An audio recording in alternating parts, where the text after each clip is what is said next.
With the Butt Kicker Gamer 2, what you see and what you hear is what you feel. Butt Kicker. The future is feeling.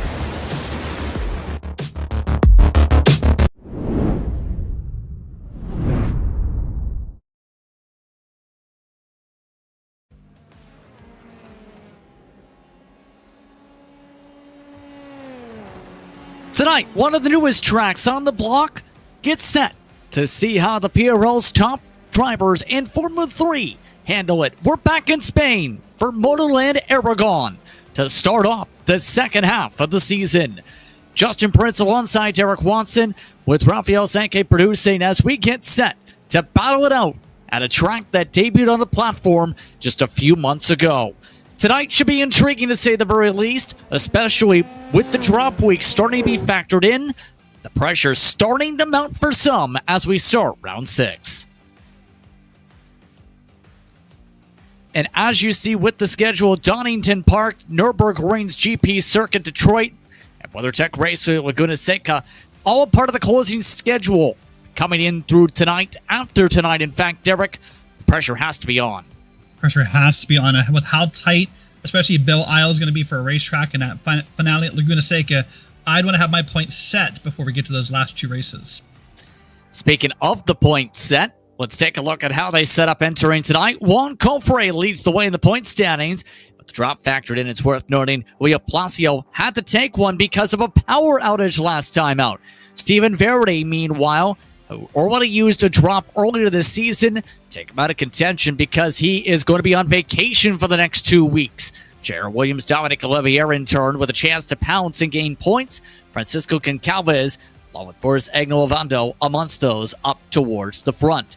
Robert Ridgway, Jake Vasconcelos, Richard Swindell is your top 10 entering this evening. When it comes to the team side, SRT Esport Blue has maintained consistency. Despite just one win, they have had the most top 5s as a unit, as well as 1 pole in a fastest lap and no drop rounds so far from any of their competitors to factor in, which means a 42-point advantage over Precision Racing Esports. Atomic Racing, Rust Racing Oxide, round out the top 4, SRT Esport Green, YS Motorsports Gold, with Atomic Geezers, Egral CF Racing, Sub Carita, as well as Rust Racing Iron, the top 10 in scoring points. Rust Racing Iron, mind you, has not scored points in 2 of the rounds this season. And as we get set for tonight's round, which remind you tonight's brought to you in part by Advanced Sim Racing, owned and operated by passionate sim racers. Advanced Sim Racing designs and builds the sturdiest and most durable aluminum profile racing simulation cockpits available in the market today. All PRL members also get a 5% discount on ASR products using the Precision 5 coupon code. RaceBox offers mid and high-end button boxes for sim racing enthusiasts, for the casual gamer up to the most meticulous sim racing driver. Competitively priced and carefully handcrafted, our button boxes are an enjoyable addition to any sim racing setup. Visit RaceboxSimRacing.com and get a 5% discount. Use the Precision 5 coupon code. Butt Kicker products add incredible immersion and realism to every game. Feel every nuance and truly put yourself in the driver's seat. Mecha Sim Hardware is a small company from the Czech Republic. Their goal is to produce high-quality sim racing hardware. If you're looking for high-end pedal sets, handbrakes, or sequential shifters, visit Mecha Sim Hardware's eShop right now to get you up to speed. Radness is a performance lifestyle brand motivated by motorsport and founded by professional race car driver Daniel Morad. Visit today, Moradness.com, for more info. And Mr. Hedge iRacing Photography.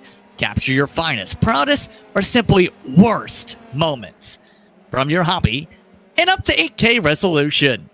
A great addition to any sim room. And as qualifying reaches its final 5 minutes, let's talk about how these drivers are doing so far in this session. 26 entries today. Everyone has set a time so far here at this circuit. But the pace setter so far, not a surprise, Juan Cofre, top of the board. It has gone down the gap he had to start the session, though. After setting that time very early, Derek, the gap went from 4/10 a few minutes ago to Kevin Sandiego reducing it to about a few 100ths a couple minutes ago. Yeah, JP, it does feel like a common thing we say every week with Juan Cofre up on the board here in P1. The surprise tonight, though, as it just changed, I was going to say it, is Kevin San Diego up in second. Now third with Boris Ovando in second. So that gap has gotten a little tighter between Cofre and Ovando. But look at some new names in the top 5. That, to me, is the story here so far. Oh, never mind. Kevin San Diego is on the pole. Kevin San Diego immediately towing as well. So move Kevin San Diego up to the 150s for the first time. Juan Cofre, by the way, is on a flyer and now is towing. So it looks like he's not happy with the warm-up. So let's take a look at Ovando, third on the racetrack so far when it comes to qualifying. A 151 flat last time by. A 3-4 for him and his team. Yep, so you're going to see him come wide through this corner here. And, of course, this is a track, JP, as you said, brand new to iRacing in this last content update. And realistically, sort of still brand new in real life. It opened in 2009. And I think it's got to be one of the newest racetracks we would have available on the iRacing service. One of the drivers you had a chance to speak to coming in today, Jake Vasconcelos. It's been a rough time for him this season. He's had winning pace in the past, not this season. No, in fact, when I talked to him, he just said he's feeling good. Thinks he has a top 10 pace in practice, was his thoughts. So he just bought the track today, so he's learning live as we happen here. It's like watching a musician play a song for the first time in front of you at a local bar. And keep in mind, as you can also vouch for, Brett Thurman, I think, really mentioned the difficulties here today. 50 meters of elevation change around this racetrack at a facility that only opened about 10-15 years ago and is slowly moving through the windows of the racing world to reach some of the top echelons when it comes to open wheel qualifications, but also in terms of the world of motorsport racing, or motorcycle racing, should say. Yeah, when you talk to almost anyone about this track, they'll go, oh, that MotoGP course. That's what you hear first about this place. You know, we have some real-life racing that happens here. The European Le Mans Series comes here, a couple other things, but this is primarily known as a MotoGP track. So not a lot of drivers are really familiar with this track, and it kind of caught a lot of people off guard. So there'll be a lot of, I think, challenges and new names at the top of the board. We'll see who put the practice in for this new track. Would it surprise you that this is no longer a MotoGP track? It's off the schedule this year? It is. Sorry, go ahead. Placio not able to improve, by the way, on the position, but you were saying. No, I was going to say, I mean, yeah, you're right. It's not on the schedule anymore, which was sort of a surprise, but was on the schedule for numerous years. It came in on that schedule as a replacement for a track one year, and everyone loved it, so it stayed. That's sort of how most tracks get their start, I feel like, is you kind of replace a race and then you just stick with it. But look at this course, and of course, this is one of the tracks made by a famous race course designer, so you can see that natural flow to it. Hold on, it's a way too on the inside. That's a dead lap, Brad Miller. Able to tow it, though, and it's worth mentioning that there is another series, the World SPK, as some call it, also known as Superbikes, do technically still race here, so it does have some motorcycle appeal still. But the major thing, too, is when you look at the track map for this facility, some people don't realize this, there is a long straightaway here of more than 1,000 meters that takes up a fifth of the racing length when it comes to its 5,000 meters of total track length. As Placio to the wall. Oh, that's a hard hit. And that coming in towards the final sectors, in fact, with one of the right-handers, in fact, off that straightaway, towards it, rather, out of turn 14 and 15. As Chinsky, now 19, trying to move up. Yeah, and you know, by the way, this is a FIA Grade 1 track, as you were talking about the layout. And that long straightaway there, it's not flat, but that long straightaway into the corner is probably your best passing opportunity just because of that long slipstream or draft you could take here. Chinsky's is going to pull it over. So Juan Cofre is going to try to get his spot back here on the last lap and try to run it down. Qualifying is technically over, so whatever happens here is what you're stuck with, and that's a no. So outside front row, Kevin San Diego in turn. Right now locked in for the pole. Can anyone bump him? Andrew Moran looking to bump ahead, currently 12th. For a driver that showed flashes of speed again this season and plenty of speed over the years. Yeah, Moran has done well over time here in that iconic blue, yellow, and white card, sort of like a Michigan Wolverine. For those of you here in the States who know what that is. That looks more black than it does blue. Yeah, maybe. Yeah, you might be right. That might be black instead of blue. I see that. I was looking at the mirror, but I see what you're saying. But right now, Moran is one of the final drivers who could take a time. Coming up to the final section. Andrew Moran up on the stopwatch. 151.7. No change in position outside of 2-3 spots. A top 10 regardless. Olivier. Once those continuing to drift around through that final complex of turns. Up through 14 to 15 before the final straight towards 16. And by the way, we'll talk about it during the race as well, but you mentioned the elevation change here. That includes a bit of a dip through a small corkscrew, and I believe it's turns 8 and 9 that we'll focus on at some point tonight. Yeah, there's a lot to consider here because of some of the complex layouts. The Grand Prix layout is the one in enforcement here for tonight. No change for Olivier on positioning. Here's Juan Cofre. We already seen taking the time, so likely to close out the session. He's one of the final drivers to be able to peel on in. Robert Ridgway is the only other driver on the track. See if Juan's going to try. At least he's continuing to push while he can. Not expecting a change here on time. 151.2 does not count. But Ridgway does not have a time count either, so that ends the session. So that's a look at how qualifying wraps up here from Spain. We've gone to Spain a couple times already this campaign. Why don't we see how we start off this time from Spain? On the pole today for Delta Sport, it's Kevin Sandiego. He'll start alongside Juan Cofre. Borsavondo and Dominic Olivier 3 and 4, with Julio Placio for SRT Sport Blue in 5th. Stephen Ritter's trying to use the left foot for Atomic, with J.R. Williams and Mitchell Ian Green, the top 8. Renato Marini with one of his best starting spots of the year in 9th. Andrew Moran rounds out the top 10. Blake Seedy, Kevin McPherson amongst the first dozen on the circuit. Then it's Fabio Conte with Ryan Miles looking to charge ahead. There's Jake Vasconcelos from 15th. Caleb Lehman, Brett Thurman, and Robert Ridgway, top 18. Josh Wachinski starts deep in 19th alongside Manuel Vargas. Jeff Groff for Destino Motorsports. Takeshi Kita, again, a bit of a struggle in quali, starts 22nd. Then it's Brad Miller and Kristen Jasper. Surprise run back of the field in 24th. Nicholas Calander and James Carter starts shotgun after qualifying 9/10 off the next car. As drivers get themselves situated and ready to go for our 26-car grid tonight, the 6th round of the PRL's F3 Series season. Derek, what are your keys to win tonight? Well, the first key to win tonight, at least according to what I heard from Race Control prior to the race, Justin, is turn 7.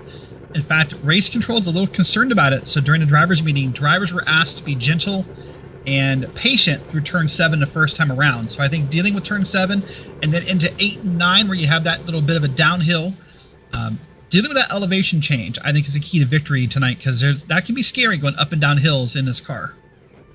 It's also worth noting, when it comes to the various different track layouts you'll be able to find around this circuit, with us using the GP layout, essentially that means there's final chicane right towards what is usually turn 16, making an 18-turn layout. You're in Spain today. That could cause some potential bottlenecks. About 20 seconds to go before we get rolling, and then we can go racing. All drivers are now on the grid. In fact, it's time to go racing. The drivers are ready. Are you ready? It's time for GP action from Spain. Kevin Sandiego, good launch. Juan Cofre turns across Borsavondo to crash. Oh my goodness, he's up on his roof. That is the end of his... Sorry, that's Cofre. There's someone else that boards on his lid? Yes, and one of the strangest ways to start off a race, Juan Cofre, the points leader, turns across the track and wrecks. Well, that definitely makes this a pivotal race for Julio Palacio now, Justin. But wait and see. They're still too wide here through these corners, and they're not calming down just yet. Kevin Sandiego already building a bit of a bumper.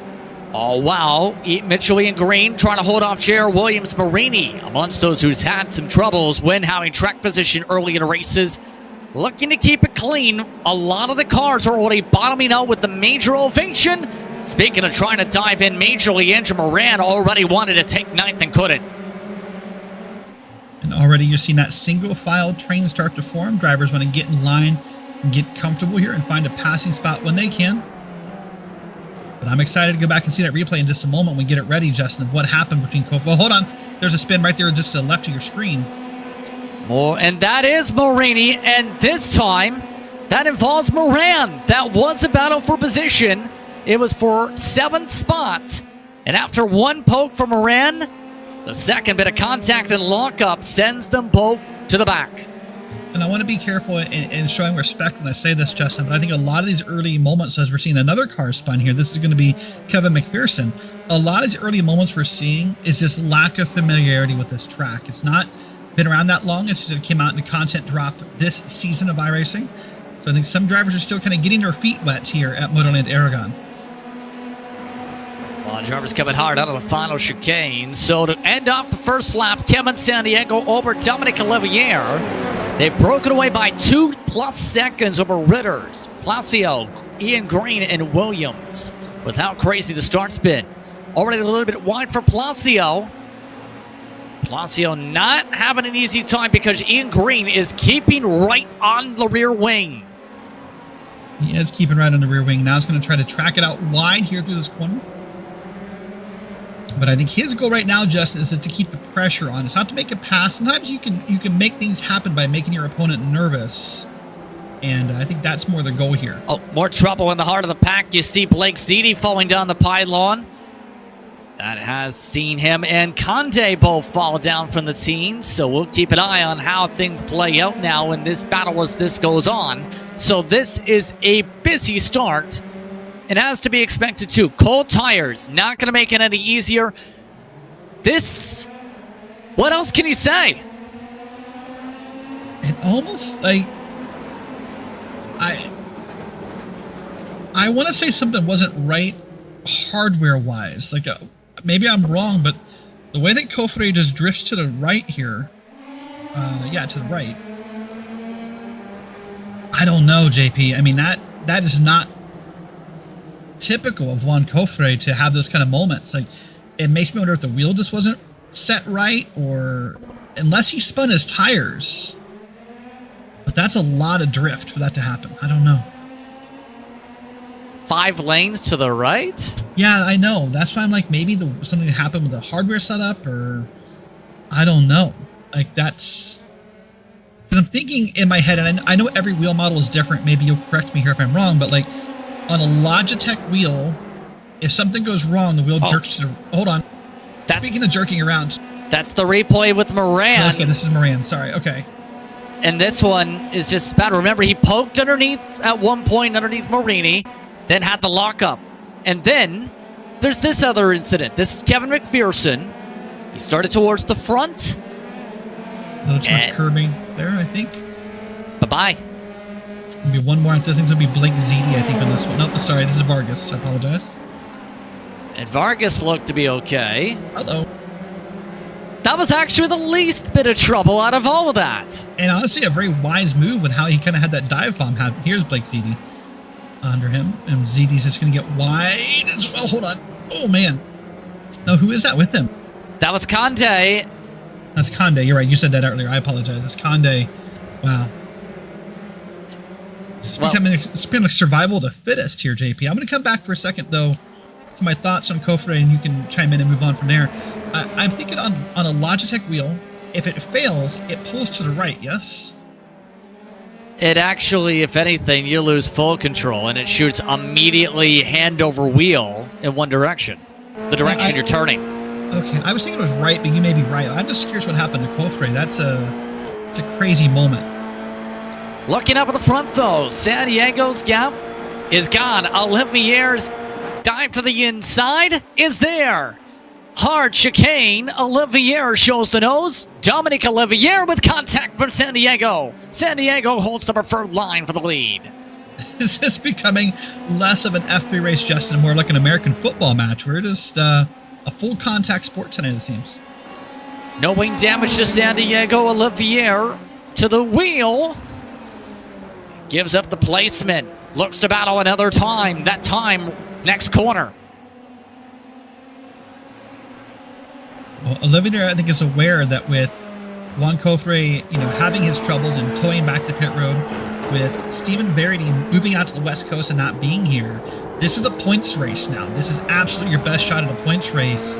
So you have to make these moves and take advantage of this race. This is anyone in the top 10 who we looked at in that graphic earlier, Justin. This is their night to close some gaps. And with Juan Cofre's original dropping 28 points, and now very much so tonight instead, that is a massive swing by at least 20 points towards his way and Placio's way and J.R. Williams' way. Yep, it definitely would be, because, of course, as you hinted at, Cofre had a not-so-great run at Mosport, Canadian Tire Motorsport Park. So we'll have to wait and see what comes of this, but, yeah. I know Stephen Verity said he was out of contention after being gone for 2 weeks, but if they keep racing like this, Justin, who knows? Olivier, though, having to lose a little bit of ground there. And this is a different feel compared to past races this season. Usually the leader's been able to break away in the early going with the clean air. Not tonight. Actually, Ritter's, Mitchell and Green, Ilya Placio, and J.R. Williams are mowing these two down because of how hard they're fighting. Yeah, that's what's going to happen here. This is sort of similar to what we see in oval racing sometimes, when you start racing so hard, you take away each other's lines. And these other names in the back, we don't talk a lot about. I mean, I honestly can't remember the last time we've talked about Mitchell Van Green, and here he is so far with the fastest lap of the night. What a race so far, to say the very least. For Mitchell and Green, by the way, 3 do-not starts this season for Rust Racing I, and just his third start of the campaign. Right now, all over the back end of Ritter's. Ritter's has lost a lot of ground this lap, though. Well, what I'm noticing so far, by the way, is there's not a lot of tire saving happening here. It'll be hard to make different pit strategies work here because of the way we're using tires. By the way, if we can take a look at the temperatures of this track real quick. I know they were super hot during practice. I'd love to see our track temp. There it is. It's only 112 degrees Fahrenheit, Justin. That's what, 40-ish degrees Celsius? Yeah, it's gone down a little bit by 3 degrees Fahrenheit as the day has gone on so far. The tempers up towards the front. In terms of the intensity of the fight, not so much. Olivier keeping San Diego on his toes. 152.3 for the leader last time by 152.7 for Olivier. Well, the other place the temperatures probably haven't dropped is in the tempers in some of the drivers that are causing early incidents in this race, Justin. I bet Cofre and Boris Avando and others have some comments to make later about their thoughts on this race. Here come the blocks. Up towards 16, 17, and 18. Olivier trying the outside this time. Can he make it work? I don't think so. I'd be surprised at the outside work here. No. Try to cross it up, though, but San Diego blocks it all while Ritters holds off Mitchell and Green. Placio and Williams have just about closed up the gap again in that pack. What Olivier would need, I think, is for Ritters and Green to get up here a little closer and kind of help that draft along. Hold on. Offset 3 wide of the backdrop. Olivier on the dive for the race lead. Gets it.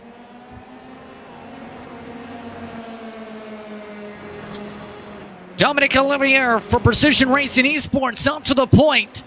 Kevin San Diego not backing off, though, looking for his own cross-up on the outside. What a great race this has been so far, Justin. And we're still 35 minutes to go to see what's going to happen next. But, of course, Precision Racing Esports came into tonight second in team points, and they want to close that gap up a little bit. Tonight could gain a lot more points, at least on the Olivier side, after the troubles for Ovando. For reference, Ritters has now lost 4 to 7 tenths in these past 2 laps alone. So the pace has really started to fall off from the 27 car for Atomic, despite the swap for the lead. Yeah, the only question I would have is the pace falling off for the 27, or is the pace just increasing now that Olivier has made his pass, and maybe the pace is increasing up front versus slowing down in the back, if that makes sense? Mitchell Green, meanwhile, still has not found a way around. Ritters has kept up trying to get the runs a few times. The leaders may be snaking, but Mitchell Green is shaking ahead. There's a look at Olivier. Not close enough for San Diego to pounce. Mitchell Green, little less downforce from Steven Ritters' car, it appears. For Mitchell Green, he was slower down the straight, but better in that corner. And I think Ritters just backed up and let him through and realized it was better not to fight through that corner, because now he's under attack from the guys behind him, which would be Palacio and J.R. Williams as they're trying to make their way through the field. They've swapped around a couple times. It's worth noting, trying to keep themselves within distance of this pack. But 153 flats for that entire group. 152.4 for the race leader, Olivier. Major difference. It's worth noting and how that pace is starting to shake out. By the way, your biggest mover so far, Brad Miller, is up 11 in the 12th spot. Right in front to catch Akita, Mr. Sneaky.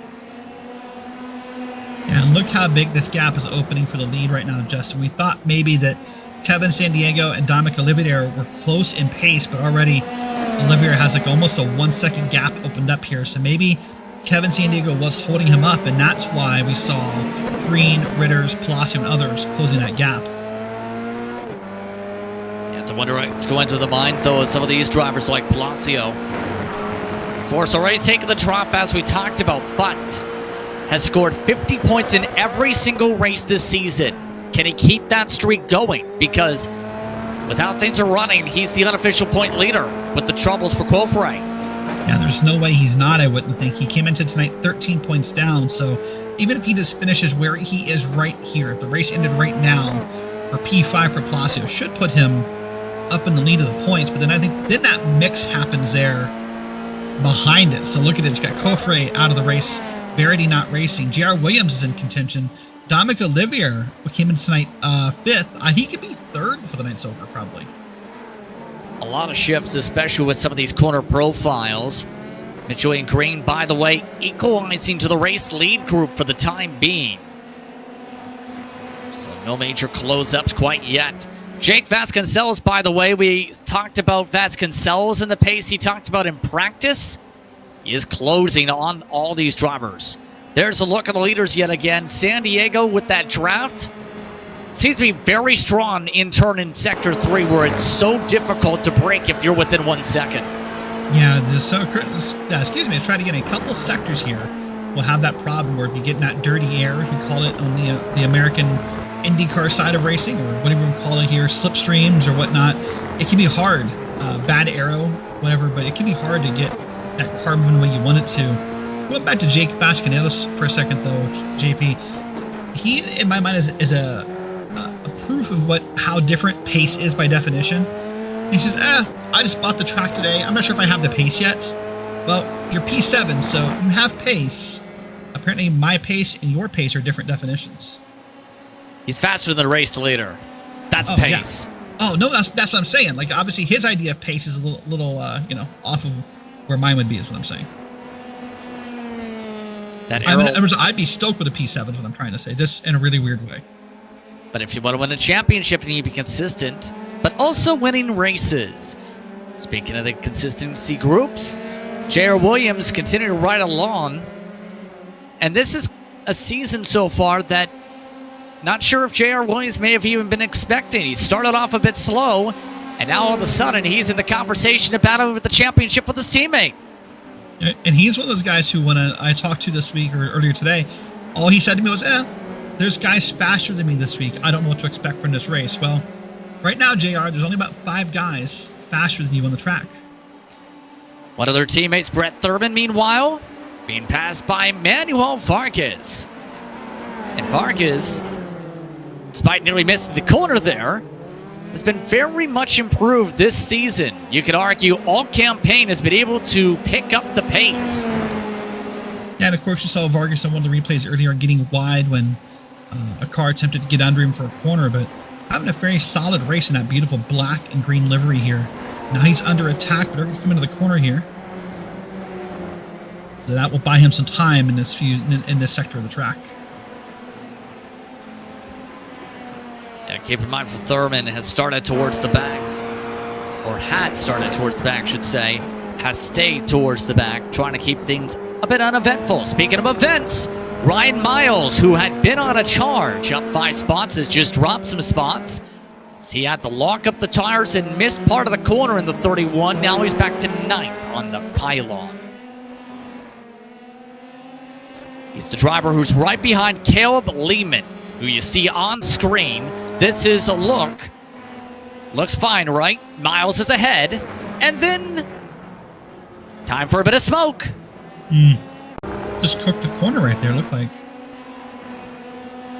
This was in the dirty air of Vasconcelos.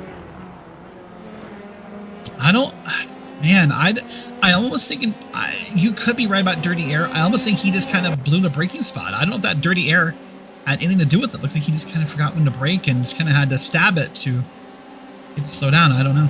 We have a problem. It's for the race leader, Dominic Olivier. Technical issues, out of the race. Oh my goodness. Olivier, who had started to break away from San Diego's draft, is gone. So it's San Diego on his own now, with Olivier with the chance to gain massive points out of the race. San Diego, who started off this season so slow, a chance to pounce. If you are a top 5 contender in points tonight, JP, this track has a curse, a voodoo spell, whatever you want to call it, out on you, because wow, that's a hard hit for Olivier right there. We talked about him moving up in the points. Now that probably won't happen. So, ooh. So now San Diego, who already is out of contention for the championship, pending some miracles with 2 do-not starts this season, in control of the field. Speaking of drivers in the heart of the field, Brett Thurman. What was that about, trying to be a bit uneventful today? Well, there's an event. Just trying to be aggressive and make up time on Vargas there, I believe that was, and just, sometimes that happens. You try to be aggressive. You think you can outbrake someone, and you kind of just end up outbraking yourself. Yeah, Brett Thurman told us, that he thought this was a tougher track than last week. I think everyone would agree with that comment. And he's going to try hard to get through the first laps without a lot of off tracks, he said. We should talk about that as well, JP. Remember, PRL has a rule about off tracks. I mean, in fact, we saw a driver get DQ'd last week for that same reason. There's a lot of spots here to pick up some off tracks and get yourself in trouble. The entire week's been kind of that way, not just in this race tonight, but earlier this week, it was a spot day for the GT3s. Off tracks aplenty with the same limit there at a track notorious for off tracks. And by the way, some of these competitors having to dodge 20-car pileups up the hillside in both races. We didn't have that tonight, at least. We almost did. Yeah, not for a lack of effort in some cases. But good. Sorry, go. You go ahead first. I was going to, JP, we're talking about how tight the racing is here and how it's crazy it looks with these. I say tiny, but smaller F3 cars at this track. Next month, real life, August, European Le Mans is going to come here. They're going to put an LMP2, an LMP3, and a GTE on this track, all racing together. That sounds like chaos. First time at the facility, mind you. This has been a track we talked about as hosted touring car events, mostly open wheel, up and coming races, motorcycle events as well. Very different. Let's put it into that perspective. Yeah, that'll be a 4-hour race. And I was thinking, JP, maybe you have an opinion as well. In that series, the LMP3s would be the slowest car in those classes, right? Are you trying to get me to make a dentist joke? No, I'm actually asking a serious question. The LMP3s would be this. I'm not saying because the drivers, I mean, this car class, you would think a GTE could outrun an LMP3, right? There is that strong possibility. You filled in that comment really well. Good job. Oh, come on. Anyway, taking a look at some of the groupings, this is Andrew Moran amongst those in those early race incidents. Moran has been dealing with wing troubles. Keep in mind, since that contact to the left front, if you make a wing change, it's about a 12-second stop, which would be a major difference on the racetrack. So we'll see if he elects to take the wing change. Ritters, meanwhile, he has fallen off Michelin Green by 2 seconds. When is go time for the cars behind? Yeah, we're coming up, as you said, we're past halfway at this point. So any time now, you can see something different happening. These guys are driving hard, and I would think no one's saving tires, no one's saving gas. So I don't think there can be that many different strategies about when we're all going to pit here. Now, last week when you were away, Lorenzo and I saw a moment where the time on pit road mattered because that pit road delta helped Juan Cofre win a race. Could that same story happen again with different drivers? By the way, he just spoke about Andrew Moran and pit stops. He just took a pit stop right now. So we'll see if anyone falls through the window open. 11 laps to go at the stripe. 5 seconds back, Ritters is compared to Kevin Sandiego, despite running faster lap times to the leaders. The time on the track not adding up. The average for reference, though, for Sandiego has been lightning quick. A 152 flat over the past 5 laps. Yeah, that is a great time for Kevin Sandiego, who's trying to make a name for themselves tonight and kind of return to prominence in this series. And this would be a good way to do it. Put, stamp your name there as a winner in 2023 Season 3. Hey, speaking of Season 3, let's go back and see a replay. Hold on. Here's a look. Oh, sorry. This is exactly what you're talking about. I can't imagine why you drift that far to the right. Like, I don't know. I like to think I'm smart and I have an opinion on most things, Justin. They're not always right opinions, but I have one. But I have nothing for that. And that's really changed the complexion of this race. First, it started up a bit of the gap for the top 2. Then, of course, the technical issues really spread the gap out. And now, as we approach that pit window, this question, can anybody reel in Sandiego? The best driver with that chance is still Ian Green, who still has a purple lap, but is still a fair bit behind. Yeah, and what they're both missing is someone to kind of tug them along in that draft and that slipstream and help them save some gas. So both these guys are going to be gas chuggers on pit road. It'd be that group behind them. It'd be Palacio, J.R. Williams, and that group right there that maybe could take a little less gas, but that's too big a gap to make up a pit road delta, I would think. You're going to have to make up that gap somewhere else. By the way, wide turn. Very wide turn for Ritters. Is this now the signal for Palacio to go? Oh no. Arrow wash instead to the whole front wing. Just nowhere to go. It's interesting to think as I'm processing in my head, JP. This is the second night of really exciting and interesting road racing here in the PRL series. Last night, in the Xfinity series, we took the Xfinity cars to Road America, and it was a lot of moments like this, a lot of close moments, a lot of off tracks, and this is the second night in a row we're seeing some exciting road racing here on RaceSpot. I heard Joey Tubman was in the field and couldn't keep it on the racetrack. Joey Tubman was everywhere in the field, would be the way to say that, Justin. Was he in the lead? No, by everyone in the field, I mean a little bit of the grass on the left, a little bit of the grass on the right, a little bit of the curb on the left, a little bit of curb on the right. It was like the hokey pokey in racing form, basically. Did he make it to the checkered without an incident point limit? Oh, no. Oh, without the limit? Yeah. Without the limit, yeah. Sorry, yeah. So he wasn't everywhere.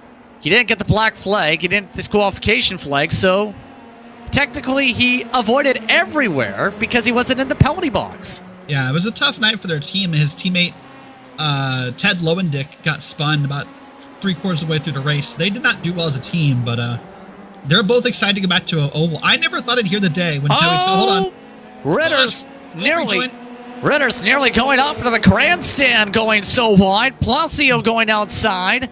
Nowhere to go still to make the pass. Oh, man, that was almost like... We saw a moment like that in Xfinity last night, too, with a scary rejoin. That was... I don't know how they're all three running there. That was... Yeah. Oh, Ritters again missing the corner. Palacio finally gets the run. Ritters lets him go. So what happens here? Go ahead, sorry. Now that has Williams go. Ritters tries to cut that one off. Williams to the inside to follow his teammate. And after 8 seconds lost to the leader, they go. I was going to say here, what happens to Ritters in a moment like this, JP, is this is more of a mental moment than a physical moment for Ritters, more than likely. Once you make a mistake like that, you get mad at yourself. It's hard to clear your head when you're in a racing battle and kind of like breathe. And so probably what happened was once you make one bad corner in a moment like that, or one, scary rejoin, then you kind of get mad at yourself. You get frustrated. Then you blow the next corner. Then you blow the next corner. And it's hard to kind of get yourself calmed down and breathe in a moment like that. Looking at 11th, by the way. Kita falling behind Miller. They've been fairly close together for a while now. Plus 12 and plus 10, respectively. Here comes Kita, though, for a dive. It's going to be a nice dive in the corner here. Maybe. Nope, not going to complete it. This is, I think, the tightest corner on the track right there. That was close. Justin, I'm going to get your opinion here. I said this last week and you weren't here. Whoa! That was a pit lane entry. That was something right there. I was going to say, we had this moment last week with Lorenzo and I. We talked about if we could get Takeshi Kita to qualify better, every way possible could be a contender in this series, I would think. Yeah, I agree too, because he's had a race-winning speed, but qualifying 2 seconds off does not help you win races. Wing change, by the way, taken by Ryan Miles in the pit stop sequence. So he had an 11-second stop to everyone else's 4 to 5 seconds. Once those, Miller, McPherson, Vargas have also completed the respective service. Miles is still in front of Miller, though, by 8 seconds because of the track position. So, by the way, I want to point out, you can see the lap count at the top left of your screen. Per our race pace tonight, I'm pretty sure we will finish on laps, not on time. So that's why you're seeing the lap count up there. This is Kevin San Diego we're on board with here. Found him. I know you're mad that I'm not. Yeah, where in the track is Kevin San Diego? There you go. That's not the lyrics, Derek. I don't know the lyrics, Jay. What's the lyrics, JP? Go ahead, do it. Boom da, boom ba boom bop. Where in the world is Kevin San Diego? He's in the pit lane, and he's nearly crashing into it with how quick he is. He's under the limit, though. He's nearly speeding into it where he is. But yeah, good job getting it slowed down there. Mitchell in green falls into the lane this time. 3-second offset. So we'll see if anything can be done by the 19 to close this gap. Placio, Williams, Ritters, Vasconcelos. We're at the end of the fuel tank. 8 laps to go in the race. And Kevin San Diego already taking a smart play, arcing the pit box to get the exit. That is a strategy. So off and away they go, and for the most part, not expecting any wing changes here in this sequence. And again, what we mean by wing changes is if you pick up wing damage, the sim makes you change your wing. Yeah, I think that's important to talk about because I think some people, when we say wing changes, they're assuming, changes to the angles of the wings or angles like you can in a GT3 car. That's not what we're talking about. We're talking about actually just replacing a part here. So I wanted to make sure we pointed that out as to what we were talking about. We have a black flag for the first time tonight for incident points, by the way. Kevin McPherson having to serve a drive-through right now. So, incident points now a talking point. Mitchell in green was able to pick up about a quarter of a second or so to San Diego, but is still not in drafting range. By the way, the one fast pit stop and the one who's moved up the board a little bit, J.R. Williams, by the way. So I'm going to run some numbers by to show a point here. So Kevin San Diego, a total pit time, 29.5, 5.6 seconds in the box. J.R. Williams, 28.7, almost a full second faster in both the box and on pit road. So that's what's going to let J.R. Williams be up here in P4 for this part of the race. As you said, it's not enough to catch Kevin San Diego, but that'll close some gap here. Ritters, by the way, his raw pace has seen him fall off 3 seconds, the SRT cars. Vasconcelos, in fact, has reeled in his draft as a result of the pit stop sequence being one of the longer ones of the race. So those drivers all work together to at least get the podium situation sorted. On the stopwatch, though, you may be noticing the time is starting to shrink. The 19 is going. Green is coming. Placio and Williams are now quick to the leader, too. Yeah, green is coming. As you said, this is about a quarter to three-tenths of a second faster on the pit delta. So not enough to catch, but close that gap, get a little bit of confidence there. By the way, I'm going to close that Joey Tebbin topic from about 10 minutes ago before everything got kind of wild. Joey Tebbin said to us he's happy to go back to an oval next week. Have you ever heard Joey Tebbin be happy about an oval before? I was stunned. I haven't seen him race on an oval before. He does well and better than his road courses, actually. So you can see Joey Tebbin and others Wednesday nights here on the PRL Xfinity series. That's that broadcast starts at 8:30 Eastern, 9:30 is for the Xfinities. But yeah. As we keep an eye on things, one thing to mention while we have the chance coming to 6 laps to go, there is a bit of a discussion on what tracks are coming up on the schedule because, well, the community is getting the chance to vote on the tracks. It just so happens this upcoming week, the chance to vote between Orland Park, Phillip Island, Road Atlanta, or Montreal, and to vote between Barber, Mid-Ohio, and Oschersleben, the track based in Norway we seen about a season ago. What would be your picks? Oh, you beat me to the question. I hate when you do that. I think because of familiarity, because it'll already be in the schedule for other circuits next season, I would definitely pick Road Atlanta. It's a nice, smaller track that I think would benefit these cars well, and a lot of us will have the kind of track knowledge due to Petit Le Mans happening in Season 4. Tell me the other 3 tracks again, I'm sorry. The other 3 tracks in their respective voting group, and this is based on how often they show up in the schedule. Phillip Island, Alton Park, Montreal. Alton Park amongst those that have shown up more frequently in that group. Yeah, I'm thinking Montreal, although my memory says we were here already this season, unless I'm just thinking of another series. But yeah, I think Montreal would be my vote. I'm not an Alton Park fan, so I don't have that affinity that you do. What are your picks between the 2 groups? Well, Montreal is my pick. Remember, it has to be, if it's voted in this year, be used for a second straight season. So that's an important key, where it's used in 2 consecutive seasons if it's put in the rotation. Hello. Oh boy, what in the world happened here? Speaking of rotations, that was not a good rotation there for, that's Collender who's making the pass. Who's behind him? That's what I'm trying to see. James Carter. That's James Carter, league admin, who did not get a good rotation and went way wide in that track. Able to keep it on going, though. Remember, started last on the grid, still in the top 18.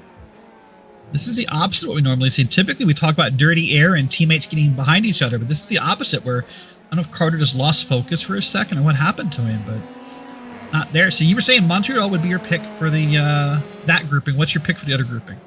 The other grouping to keep in mind is the one that is 1 or 2 times each season. And they do have a marking of what's used in consecutive seasons as well in the rotation. Amongst those, remember, Barber, Mid-Ohio, and Norway. I say Barber. Barber, for the last time it was used, never in this series. And that'd be fun to see. And I do want to remind everyone, so that voting does happen in iRacing forums. Just go down to Road and then pick your series. There's lots of series that have community voting. I'll just call it out: the IMSA series, the GT3 sprints, the team endurance stuff. You can vote on those schedules. So if you're mad about a schedule, go vote on it, because your vote can matter. The oval side, we do a little less voting because it's all typically done by real schedules. But there's some ovals to be voted on as well, including Gen 4s. So go do that. Keep an eye on Vasconcelos. Currently trying to get a chance at the top 5. Has not been able to pass Ritters yet since getting into the Yarrow Wash. You know, this is my favorite view right here, Justin, because you can watch the hands of the driver and kind of tell what kind of night they're having. So, and that last corner is all pretty good. There's a little bit of rotation here. And there again, so the question I have, oh, that's a lot of turn right there. That's the moment that scares me. When you see the hands kind of snap it back the other direction at the end of a corner, that makes me question how comfortable you really are in this vehicle. It's been one of Vasconcelos' best races of the season, it's worth noting. No point scored higher than 38 on the season. That's around the 15th or so position on the racetrack, by the way. So a major improvement here tonight in the running order, and back to where we seen him in pace for the 2 years prior to this year. Yeah, definitely. So while we have a moment, I want to run us through the points here for a second and kind of talk about where contenders are tonight. So coming into tonight, here are your top 5. Juan Cofre, add that wreck on lap 1. Julio Palacio, currently running pretty well tonight. Stephen Verity is currently moving to the West Coast and is not here. Jared Williams is 4th. And Dominic Olivier, was P5 in the points. And then Francisco Gonçalves was 6th. That's your top 6. Compare that to where they're running so far tonight, JP. And it's going to be quite interesting to see how this all shakes out. Keep an eye on this grouping. Already communication nowhere over the radio with Brett Thurman getting close to him this lap. And that was a very easy slipstream. Miller was mentioning something about being broken, and they both missed the corner. One slips, one slides wide.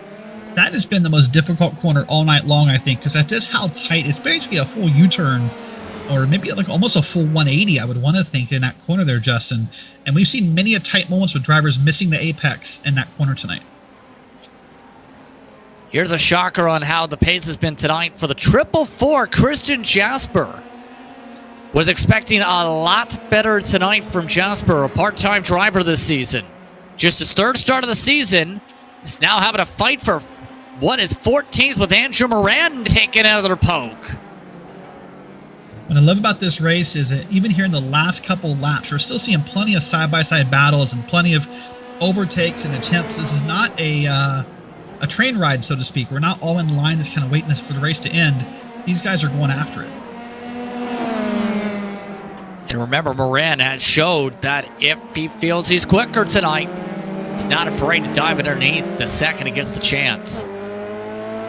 Not able to build up the run quite yet, though. Coming to 3 laps to go this time by.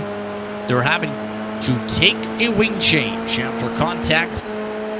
Battle in the heart of the pack earlier tonight.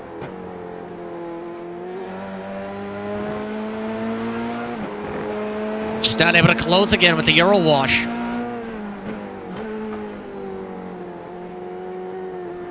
And that really is a common mantra in this series, and I try to focus on it and not harp it to no end, because that's the thing every week. It feels like within that 1 second gap, it's like this invisible wall creates, and that's where it's a challenge to see if you can make a pass and how much faster you are than someone. What you can do once you're inside that 1 second gap matters. Hold on, we have a change, and it's not going to be a good one in the case of Thurman and his goal of an uneventful week. Drive-through penalty, incident points. Fabio Conde, same case. So 2 more drivers having to serve drive-through penalties right before the end of this race. And that makes me anxious for some of the others we've seen tonight about incident points. We can't see them in advance. We do not get the benefit of seeing those counts. We have to wait for the penalties to come out. But there's been numerous drivers who I would not be surprised if we find out they were like 1 incident point away from that penalty tonight, Justin. In turn, this is now about a first century 12. With us inside 3 laps to go, we'll see if anyone elects to take the time penalty. How about a little bit of a wide time to the outside and one turn into the wall for Miller? Oh, Brad Miller. So Andrew Moran moves up into what's essentially 12 now. Jasper not backing up yet.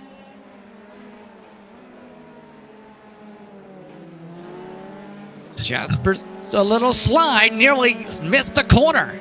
So you mentioned the possibility of a time penalty, so I want to explain that for a second. If you get that black flag within 3 laps to go, you could not serve it.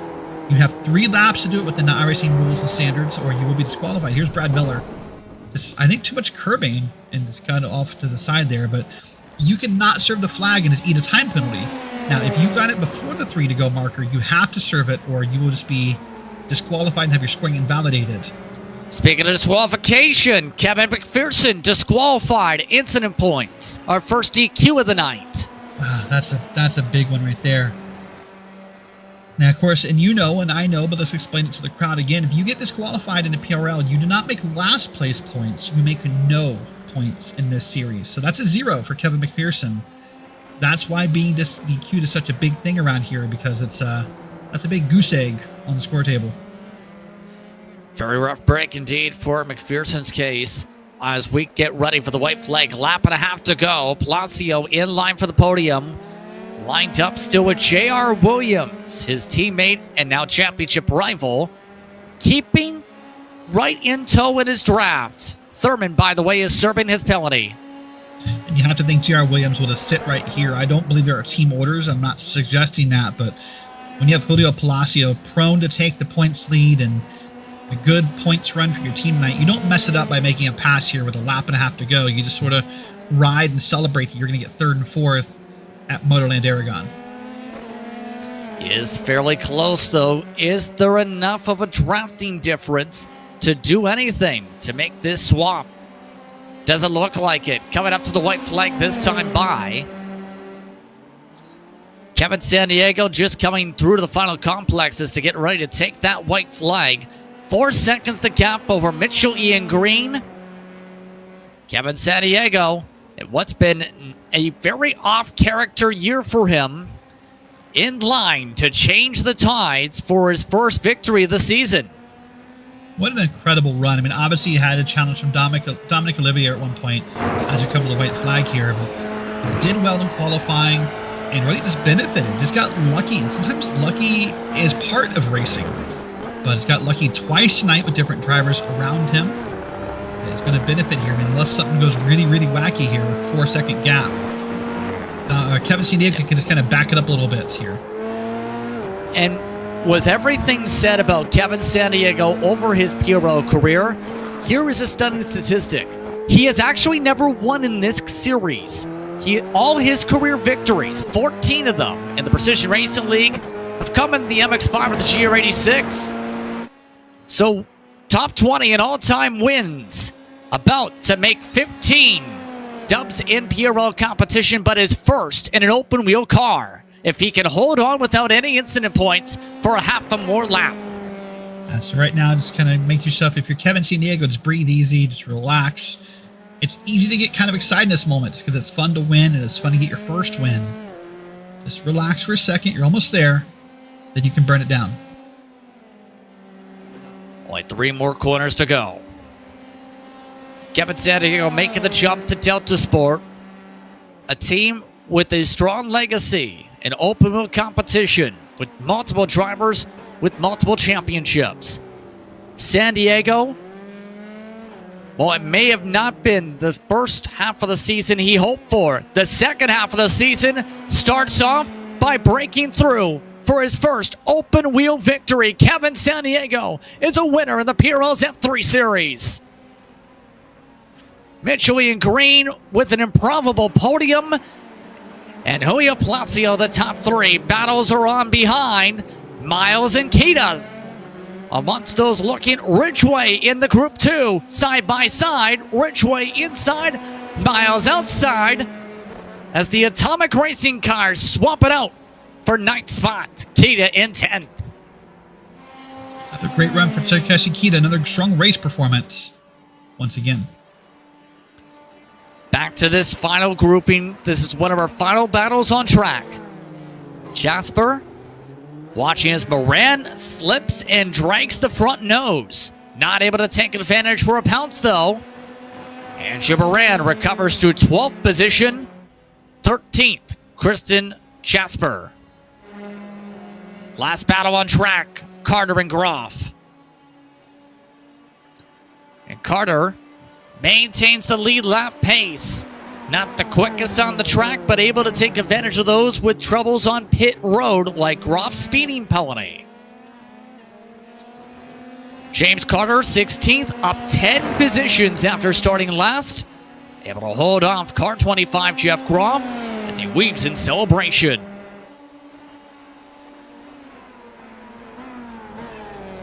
So that's just about do it for the running order. Fabio Conde is the only reason we haven't fully solidified yet, because he has not fully taken the flag, just maintained the lead lap positioning. And will do so now to solidify your run here at Motorland Aragon. Unofficial race results, Kevin Sandiego, surprisingly, for the first time, breaking through for victory in what's felt like multiple times in that conversation. Mitchell Ian Green, Julio Palacio on the podium, Williams, Vasconcelos, Ritters, Lehman, Ridgway, Miles, and Kita, the top 10. Atomic Racing, 3 drivers in the top 10, in fact. You also throw Manuel Vargas into 11th. Also doing well on the recovery, Andrew Moran, Jasper, Thurman, Calander, Carter, and Groff, along with Conde at the edge of the lead lap. Josh Wachinski lapped just ahead of Miller, DNF. McPherson disqualified. DNFs to Olivier, Marini, Ziti, Orvando, and Kofre. That's a look top to bottom at your running order. Mitchell Ian Green, a fastest lap recorded by him tonight. Major change for the Rust Racing Iron driver coming into tonight, scoring 45 points. So that's looked up to bottom at your unofficial race results, but it's Kevin San Diego. Believe it or not, a first-time winner on Open Wheel Thursdays. Kevin, that's a surprise even to us, but you win your 15th ever PRL event. He's so excited, he's speechless. He's also muted. That's a good point. How you guys doing? Yeah, that was a tough one. Dominic was super fast. I don't know what happened. I think he computer crashed, iRacing crashed, something like that. But yeah, it was a really good race. Luckily, I had some pace and I was able to keep ahead of Mitchell and just stay in clean air. So lucked out. Happy to finally get one. Took a long time. Happy to get pole tonight too. So that was good. And it's crazy to think because you've been first, second, or rather second, third, fourth, fifth in so many different races that it felt like you had already won at least once. Not quite, but yeah. I mean, I was always up near the front. But you know, the guys in this league are super fast. I don't know what happened to Juan there at the beginning, but you know, I was expecting to have a knife fight the entire 44 minutes. So. You know, sorry to him and Dominic for both having to drop out, but made room for me, and I appreciate it. Thank you, guys. Well, the major thing is now for you tonight, you already have 2 do not starts, but with a lot of other drivers in that same situation, if not using drops. Thoughts on the second half of the season now with 4 races to go? Can you do the improbable and close up a gap without scoring points in one race? You know what? I'm going to miss the last 2, so there's not really a lot of hope for me, unfortunately. But, you know, this season's a little bit of a throwaway with vacation, work travel, that sort of thing. But next season, I'll be around. I'm going to hit it hard for sure. So there goes that storyline. Congratulations on the victory. Appreciate it. All right, guys. Have a good night. Take care. It's Kevin San Diego, you too. Ends up breaking through for a victory. Believe it or not, for the first time in Open Wheel Thursdays. Mitchell Ian Green, after missing half the season, starts off the second half of it with the podium. He's with Derek. Mitchell, as Justin said, it's only your 3rd race of the season, and you get a P2. Congratulations. Tell us how that race felt. Yeah, it was kind of a prove-it race for me after the debacle in Jerez, taking out my teammate and getting a penalty there. So I've been mainly focusing on GT cars and decided to do this open wheel league, and it's really been difficult to transition back to open wheel. So tonight was kind of a prove it. You know, don't take anybody out, have a good result, and you can keep going. And that's exactly what happened, fortunately. So what was your vantage point of the start of the race? What did you see from your angle about what happened with Juan Cofre? I just saw a car fly through the air. I thought someone stalled out on the start line. So, but fortunately, that gave me the opening to go around the inside and gain a couple positions. Well, after a strong run in P2 tonight, I'm guessing you have a little bit more confidence in this car. So next up is Donington, Nürburgring GP, Belle Isle, and others. Which of those tracks are you most looking forward to? Donington is always fun in this car. Nürburgring's a little bit challenging with the curbs, and I'm not a fan of Belle Isle. So yeah, we'll play it by ear. Right, well, listen, great job tonight in P2. Before you head out, anyone you want to thank or say hello to? Yeah, I want to thank my team, Rust Racing. I want to thank PRL for putting on a great league. I want to thank you guys for the broadcast, RaceSpot. You guys are always awesome. And, of course, everybody watching, my family and friends. There you go. Well, he drove up to P2 tonight, Justin. That is Mitchell Ian Green, and he had a great result tonight. Julio Palacio having a podium tonight after power troubles last time out. Julio, how's it feel to be able to take the checkered after the issues last week? Yeah, I was gutted after last week. I thought I had a good chance there, so I'm glad to be back. This was a tough track. Congrats to Kevin on the win, and I just got rough into start there. Lost some time and was hard to make up, and then I think some people had some problems, so I kind of got into points racing there. I want to thank my teammate JR for racing with me right there at the end. It was awesome. So yeah, I mean, it's a tough track. I don't think it plays to my strengths, and really happy to get a podium out of this thing. Well, when it comes to the flow of tonight's action, though, talk about the difficulty of the aero wash, because when seeing some of the onboards, a lot of troubles, it seemed. Yeah, it was really tough. I mean, I actually, I think I would have come out after the incident and the start there. I might have come out P2 or so, and I got behind another car there, and I was clearly faster. I could not pass him till right before the pit stop, and I lost so much time there. It was really hard to make up. I don't think anybody had anything for Kevin. He really had it, so great job by him. But yeah, I think I might have had a chance for another spot there. But man, was it tough to follow. It's really frustrating, but it is what it is. We just got to know and you know deal with it and go with the cards that were dealt, you know. Indeed. But now the next card to be dealt, Donington Park. Your thoughts on that card in the deck? Yeah, I'm glad it's the longer layout. Last season it was one of my tougher races. I think everything kind of gets bunched up, so the fact that it's got the longer layout there, I think hopefully will spread it out a little bit more. As you saw in Qual, we've got an amazing group here for this season, which is awesome. So it's great to be fighting with them. And I'll be practicing and hope I can get some good time in there and keep driving smart and see if the cards fall my way, you know, so it should be fun. Well, congrats on the podium once again, Julio. We'll see how things play out next time. Thanks, guys. Appreciate it. Take care. Well, Palacio, a top 3 finish tonight. Like to thank him, Mitchell, Ian Green, Kevin San Diego for taking the time to speak with us during post-race coverage here on Race Spot. So your thoughts, Derek, on tonight as we get set for Donington Park, a trip across the pond? I think the theme tonight would be the unknown track caused some chaos and maybe not so fun for the drivers, but I think we had a lot of fun tonight. So it was a great track, and I'm looking forward to next week here, seeing what happens at Donington. Once again, August the 2nd, 9:30 p.m. Eastern Time. Catch that here on Race Spot. But on that note, it's time to say goodbye from Spain. For our co-announcer, Derek Watson, for our producer, Raphael Sankey, I'm Justin Prince saying so long. Enjoy the rest of your evening. We'll see you next time from the UK.